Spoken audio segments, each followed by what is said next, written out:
Грчката амбасадорка во Скопје Теодора Гросоманидо е на тенок мраз пред незината шефица Дора Бакојани. Гросоманидо е итно повикана во Министерството за надворешни работи во Атина за да ја објасни својата вчерашна изјава за Financial Times дека Грција мора да се соочи со новата реалност откако повеќе од половината земји членки на Обединетите нации ја признаа поранешната Југословенска република Македонија под нејзиното уставно име.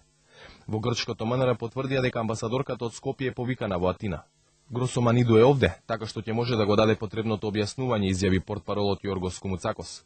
Тој тврди дека во оваа фаза не се разговара за отповикување на амбасадорката. Ова е фаза на објаснување и потврдување во врска со изјавата, вели Комуцакос.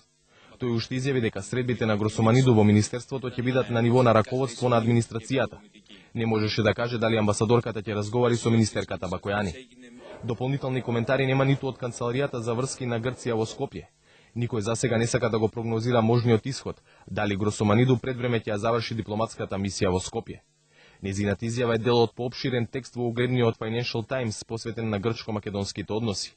Во написот се цитираат наводи на Гросоманидо во кои таа вели дека формално нема проблем Скопје да влезе во НАТО и Европската унија под името кој се користи во Обединетите нации, но дека решение за ова прашање би било пожелно претходно. Гросоманидо го почна амбасадорскиот мандат во Скопје во јануари 2005-та. Ретко даваше изјави за медиумите.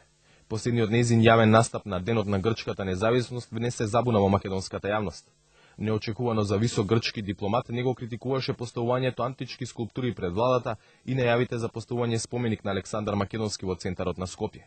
Од вас зависи како ќе го промовирате и презентирате вашето културно наследство, рече во таа пригода грчката амбасадорка. Таа изјава тогаш не и создаде проблем пред претпоставените во Атина, но најновата од вчера ја стави во позиција најмалку да се дообјаснува кај шефовите во грчкото МНР, ако се не заврши со посериозни последици за незината дипломатска кариера. Грчката амбасадорка во Скопје Гросомандиу итно е повикана на рапорт во Атина. Грчкото министерство за надворешни работи ја повикало амбасадорката да ја образложи изјавата за името, што ја дала за угледниот лондонски весник Financial Times, а што се разликува од политиката на Атина. Гросомандиу за весникот вели: Грција мора да се соочи со реалноста бидејќи најголемиот дел од земјите во светот ја признале Македонија под уставното име, додавајќи дека формално нема проблем за тоа Скопје да стане членка на НАТО и Европската унија под името под кое се наоѓа во Обединетите нации. Ова изјава ги налути незините предпоставени во Грција, зашто е контрадикторна со официјалниот став на Атина за името. Грчки функционери, почнувајќи од премиерот па до председателот, подолг период се заканува дека ќе стават вето за приемот на Македонија во НАТО, ако претходно не биде решен проблемот со името. Портпаролот на грчкото министерство за надворешни работи потврди дека амбасадорката е повикана во Атина да ги даде, како што вели тој, неопходните објаснувања. Сепак Комуцакос изјави дека засега владата не размислува да ја отповика амбасадорката од својата функција во Скопје. По двомесечна дипломатска паника на Атина, ова е првпат висок функционер да даде изјава надвор од нереалната грчка реторика во спорот со Македонија за името. Гросомандиу амбасадорската функција во Скопје извршува околу 2 години. Дора Гросоманидо времено е повлечена од местото амбасадор на Грција во Македонија. Незината шефица Бакојани не ја прости грешката со изјавата во Financial Times.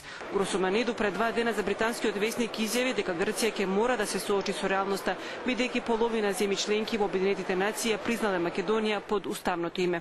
Вчера министерот Милошовски ја повика Атина да ги намали тензиите и да не го користи спорот околу името во предизборието.